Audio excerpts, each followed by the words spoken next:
Everybody, Drew Wilson, yay. So playing off the last lecture Dr. Phelps just gave, I wanted to specifically talk about some pediatric airway, just thoughts and algorithms in general. You know, the weather is warming up and pediatrics is a very seasonal specialty. So as the spring and summer months start and children become more active, you're going to see much more trauma. And with your runs on pediatrics, when compared to adults, airway emergencies are going to be far less common. And so much so that you'll probably remember every pediatric airway you have. So it's hard to stay fresh sometimes. So I wanted to kind of cover some basics again, so you can stay fresh and be prepared for the summer. As far as a pediatric airway versus adult airway, there are some very key anatomical differences. Children have a larger head compared to their body size and a more anterior airway. So positioning is very key to give you a higher chance of first pass success.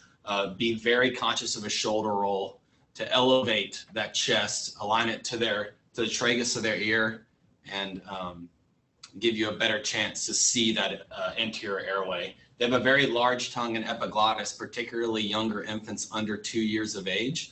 A Miller blade may be your best initial choice for a first look. That epiglottis and the cartilage that supports it is not well formed at this age, and it can actually obscure your entire view of your cords. So consider a Miller blade first. They also have much smaller cricoid cartilage. So if you get down your airway algorithm, you cannot ventilate a child and you cannot oxygenate them. If the child is under 10 years of age, a surgical cricothyroidotomy is not going to be possible or good for the patient. So a needle cric will be indicated in that scenario. They also have a narrow airway in general, and in a pediatric airway, the cricoid membrane and the cricocartilage is the most narrow part of the airway. So when you intubate this child successfully, do not just automatically ram 10 cc's of air in the cuff. It can actually end up causing airway edema and trauma and lead to complications down the road. So be cognizant of the volume of air you put in your cuff. And lastly, children have larger adenoids and tonsils relative to all their anatomy. So a blind nasotracheal intubation in a child less than 10 years of age is contraindicated. And this is just a view of a pediatric versus an adult airway. You can see it can look very different, particularly in the setting of a trauma or injury. So just be aware of what to expect when you look. Equipment selection is the key to success in pediatric airway. It can be much more difficult and require a little bit of thought in terms of what equipment you need to have ready. As far as sizing your endotracheal tube, age over 4 plus 4 is kind of our general rule. So as an example, an 8-year-old child would need a size 6 ET tube, and that can be cuffed. Ensure all of your equipment is properly sized. Check and double check before you try to intubate this child, because if you use the wrong sizes, you can end up causing a lot of harm or just dramatically decrease your chance of first pass success. Brasso tape is a great tool to have. It takes all the thought and calculations out. Just lay it right next to the child and go by what it says. It can generally provide great assistance. And lastly, you have a couple of different options for airways in the field. Combat tube, however, is contraindicated in any child or patient less than 48 inches tall, so that's 4 feet tall.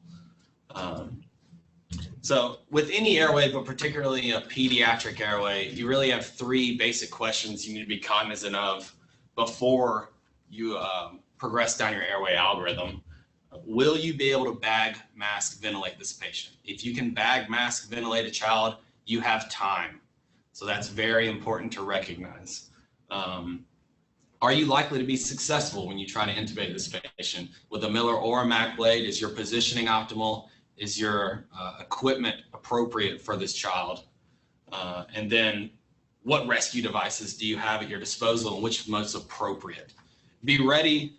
Obviously, everyone would like a first pass success, but if that does not happen, what is your second, third, and fourth steps? The more you think about it, the more it becomes automatic and you're ready to advance down that airway algorithm. For our choices of rescue devices, there are a couple different ones. The LMA or supraglottic rescue device is something that's becoming far more common. It's sized again on age. If you look at the back of the package, it'll give you a weight and height recommendation. Very good for pediatrics, even if you can't find your Boslow tape. Each LMA is specifically packaged with a recommendation on the back. This, however, does not prevent aspiration. So if you have a patient that's actively vomiting, it may not be your best choice. But again, this could help oxygenate a patient and at least provide a temporary airway. Again, combo tube is not recommended under 4 feet tall. So a lot of pediatrics, this will be unavailable, but the King Airway does have multiple pediatric sizes. It just depends on what your specific agency has stocked for you. There's not much literature in terms of what your best choice would be. So really it just depends on the patient, your comfort, and what you have available to you. And last but not least, the pediatric surgical airway. This is that can't ventilate, can't oxygenate patient. This is everyone's worst nightmare, but again, you need to be ready for it and mentally prepared. This is the last step in your airway algorithm, but you can save a life. The hardest part about a surgical airway, particularly a pediatric surgical airway, is deciding to do it. Don't hesitate if you think it's indicated. Open surgical cricothyroidotomy, like we talked about, is not indicated for a child less than 10 years of age. So be prepared for the needle cricothyroidotomy.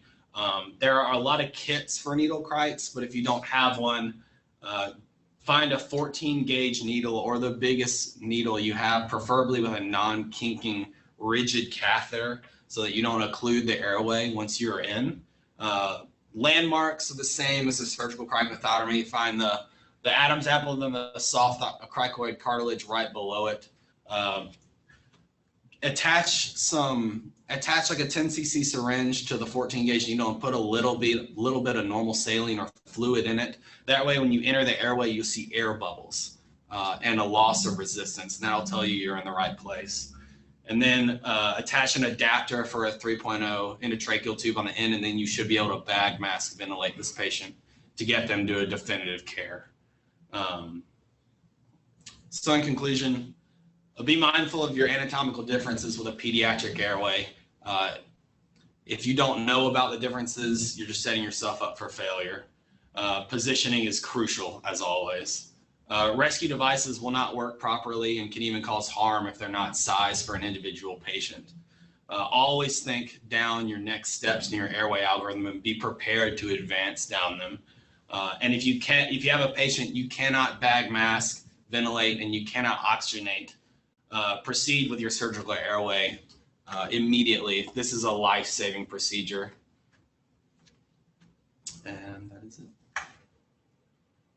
Any questions?